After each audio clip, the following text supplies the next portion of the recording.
बेहद स्वागत है जी सभी स्टूडेंट्स का। एक बहुत बड़ा अपडेट है और बिल्कुल नई तरह का अपडेट। बहुत सारे स्टूडेंट्स इंडिया के बहुत सारे प्रोविंस से जिन स्टूडेंट्स को ऑस्ट्रेलिया से रिफ्यूज़ल मिल रहा है, वो स्टूडेंट्स जर्मनी की तरफ अट्रैक्ट हो रहे हैं। ट्रेंड है, जर्मनी अप्लाई कर रहे हैं और उनको जर्मनी से वीज़े भी मिल रहे हैं। अब ऐसा क्या है कि ऑस्ट्रेलिया रिफ्यूज़ स्टूडेंट्स को जर्मनी तुरंत वीज़ा दे रहा है? इसके कारण क्या है और जर्मनी में क्या ऑस्ट्रेलिया जैसे ऑप्शंस हैं? क्या जर्मनी में एजुकेशन के बाद भी स्टूडेंट ऑस्ट्रेलिया के लिए जा सकता है? ये इंपॉर्टेंट क्वेश्चन है जिनको हम पूछेंगे अनीता भंडराल जी से, जो स्टडीज केयर के टीम हेड हैं। अनीता जी, बेहद स्वागत है जी आपका। Thank you so much sir. Thank you so much. Anita ma'am, यही मेरे क्वेश्चंस हैं कि ऑस्ट्रेलिया रिफ्यूज जर्मनी का वीज़ा, ये नया ट्रेंड मैंने देखा है जी। सो अभी हम जब स्टूडेंट्स से बात करते हैं तो स्टूडेंट्स का हमारे पास कॉल्स आते हैं, कई बार स्टूडेंट्स मिलने आते हैं। तो अगर उनका ऑलरेडी ऑस्ट्रेलिया रिफ्यूज है, they are looking for the, अगर मैं ऑल्टरनेट ऑप्शन की बात करूँ तो मैक्सिमम जो स्टूडेंट्स हैं वो जर्मनी को प्रेफरेंस दे रहे हैं। उनके रीजंस हम लोगों को जो रीजंस पता चले हैं वो ये है कि देखिए, एक तो अगर मैं ऑस्ट्रेलिया में बात करूँ तो ऑस्ट्रेलिया में जो उनके पास जो क्वालिफिकेशन होती है, Australia is providing bachelors and the masters. Same Germany भी बैचलर्स एंड मास्टर्स ही प्रोवाइड कर रहा है। ऑस्ट्रेलिया में भी जो बैचलर्स होगी वो 3 साल की बैचलर्स रहती है, मास्टर्स 2 साल की रहती है। सेम जर्मनी में भी सेम वही चीज़ है कि 3 साल की बैचलर्स करवाई जाती है स्टूडेंट्स को, and the masters is the 2 year. तो ये 2 सिमिलैरिटी है जिसकी वजह से स्टूडेंट्स जो हैं वो जर्मनी की तरफ अपना जो प्रेफरेंस है वो लेके चल रहे हैं। वही अगर मैं कनाडा में बात करूं तो कनाडा में उनको माइंड मेकअप करना पड़ता है कि अगर उनको बैचलर अप्लाई करनी है तो वो 4 साल की बैचलर उनको करनी पड़ेगी। सेम यूएस में भी। तो वो इसीलिए ये एक रीज़न है कि जो ईयर ऑफ एजुकेशन है वो सेम है।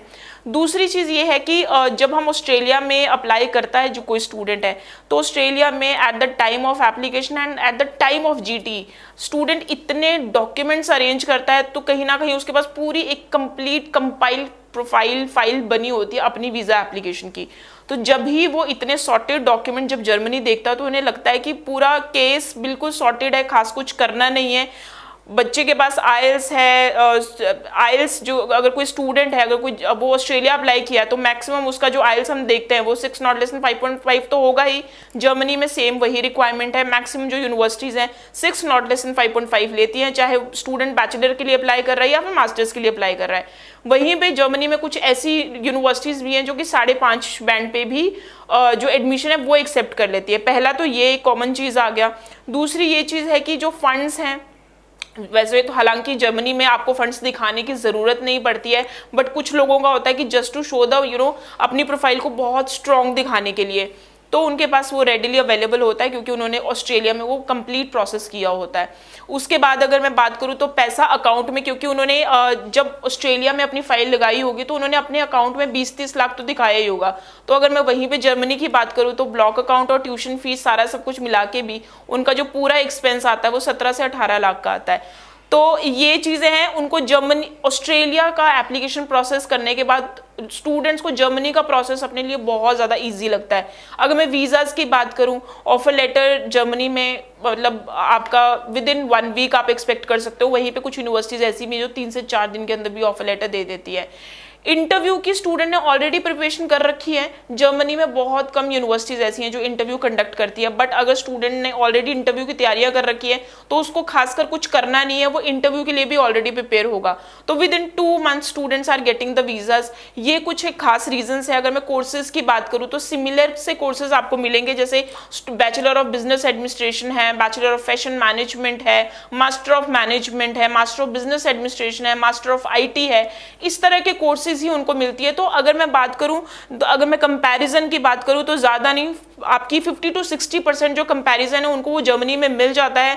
जॉब अपॉर्चुनिटीज़ भी ज़्यादा है इस टाइम पे, वेज रेट भी कंपैरेटिवली ज़्यादा चल रहे हैं। तो इस टाइम पे अगर मैं अर्निंग की बात करूँ, अगर स्टूडेंट बाद में अपना R&D करते हैं कि हमें इस कोर्स को कंप्लीट करने के बाद कितना वो आपके सैलरी होगा या कितना आपको पार्ट टाइम आप काम कर सकते हो, तो वहाँ पे भी उनके लिए वर्थ रहती है वो पर्टिकुलर एजुकेशन करना। So these are the common reasons why students are choosing Germany after Australia. बिल्कुल ठीक है। ऑस्ट्रेलिया रिफ्यूज्ड, आपके पास स्टूडेंट्स जो अप्लाई करने वाले हैं जर्मनी, उनकी संख्या अचानक आपके पास भी इंक्रीज हुई है? जी बिल्कुल, वही मैंने आपको बताया है कि हमारे पास वो इंक्रीज हुई हैं, हमें कॉल्स आते हैं, स्टूडेंट्स जो हैं वो वॉक इन जब वो करते हैं, जब वो बताते हैं हमारा ऑस्ट्रेलिया का रिफ्यूज़ल आ चुका है, क्योंकि ऑस्ट्रेलिया में रिफ्यूज़ होने के बाद एक बार अगर एप्लीकेशन रिफ्यूज़ हो गए तो आप दोबारा से रीफाइल नहीं कर सकते हैं। तो जब उनसे बात करते हैं कि ऑल्टरनेट ऑप्शन क्या देख रहे हैं, तो उनका आंसर होता है Germany, we are looking as an alternate option. जी चलिए, thank you so much Anita ji. और सारे स्टूडेंट्स जिनका रिफ्यूज़ है ऑस्ट्रेलिया से या कनाडा या यूके से, अगर वो रिफ्यूज़ हैं तब भी वो जर्मनी के लिए अप्लाई कर सकते हैं। स्क्रीन पे नंबर है, आप इंडिया के किसी भी हिस्से से इस नंबर पे बात करें, आप ऑनलाइन भी अपनी जो फाइल है उसको अप्लाई कर सकते हैं। Thank you so much. Thank you so much.